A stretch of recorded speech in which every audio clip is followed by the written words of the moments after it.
Hi, I'm Janet from One Sister, and I'm here today to share with you a series of videos about my crazy piecing technique.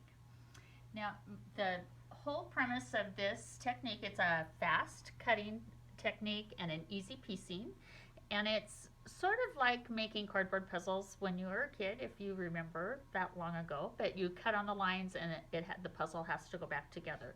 But because we're taking seam allowance out, that's where I come in, and I take care of all of that for you. But basically, we stack our fabrics. You get one block for every piece of fabric, and then you're going to stack them up, cut them, shuffle them, and put them all back together again to get these fun and funky blocks that you see here around me. So the easiest ones to stack are the ones that have a totally scrappy background. So if you have a different fabric in every position, here's the darks and the lights, those you have to stack in two separate piles.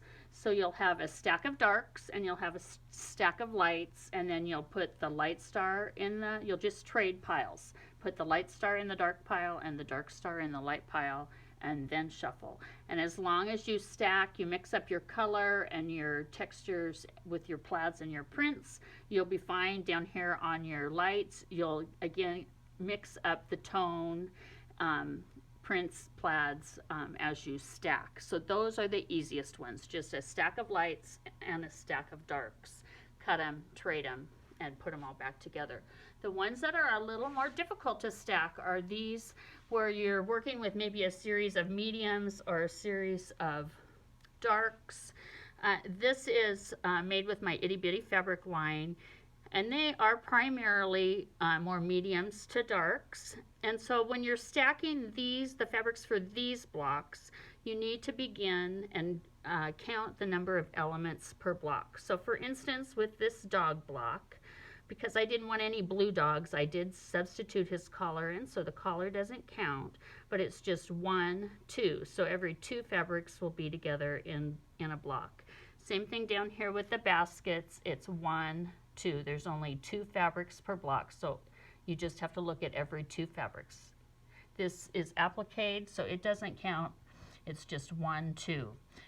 Over here for the pumpkins, the stem will be substituted, so it doesn't count, and it's 1, 2, 3.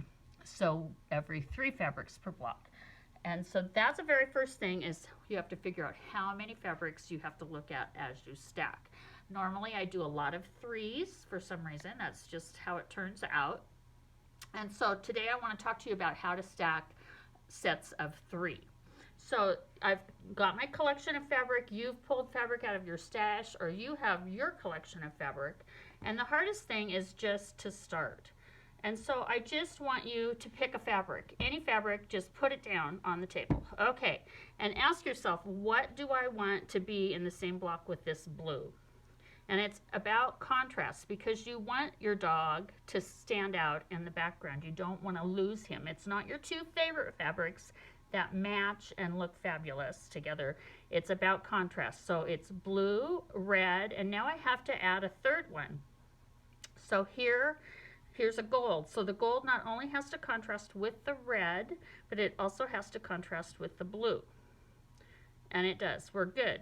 So 1, 2, 3. So that looks good to me. So now that's going to be 1 block. Then the next block, I'm forcing you to be scrappy. It's going to be 1, 2, and now we're going to add a third. Now this one was in the pile. This might be just a little close. I might be able to get away with that, but let's see if we have something a bit better. I'm going to pull this fabric out, say that that's a reject, and now I'm going to go 1, 2, 3. So see, I have better contrast here. So I like this darker, this blacker one next. So now it's 1, 2, 3. I'm happy with that. So it's 1, 2. Now let's add a third, 3. Again, the blue contrast has to contrast with the gold. It does. So now it's 1, 2, 3. We're good. 1, 2, and then we'll add a third one, 3. Again, the red has to contrast with that dark. It does. Then 1, 2. And you also notice, see, I'm mixing up the scale as I stack. So I have a word print with a bigger, wider scatter of, this is a little bit closer print, and then I have a plaid. So you're mixing up by print also as well as color. So 1, 2, 3, this contrasts. 1, 2, 3, and again this dark contrasts with the red. 1, 2, and 3. So as long as I have 9 fabrics, 1, 2, 3, 4, 5, 6, 7, 8, 9. So I'm going to get 9 blocks out of this. So you think you're ready, but because we shuffle in the next video we're going to shuffle, but we do have to check the top of our stack to the bottom, and because we're doing threes, the top 1 is going to be paired with the bottom 2. So 1, 2, 3. That looks good. And then the top 2, 1, 2, will be paired with the bottom 1. And again, we have contrast here, so we are good to go. Now we are truly good to go. And so we're all prepared. We've got our fabric all stacked. And so next time I'll talk to you about the cutting and the shuffling. Thank you so much for joining me today, and I'll see you next time.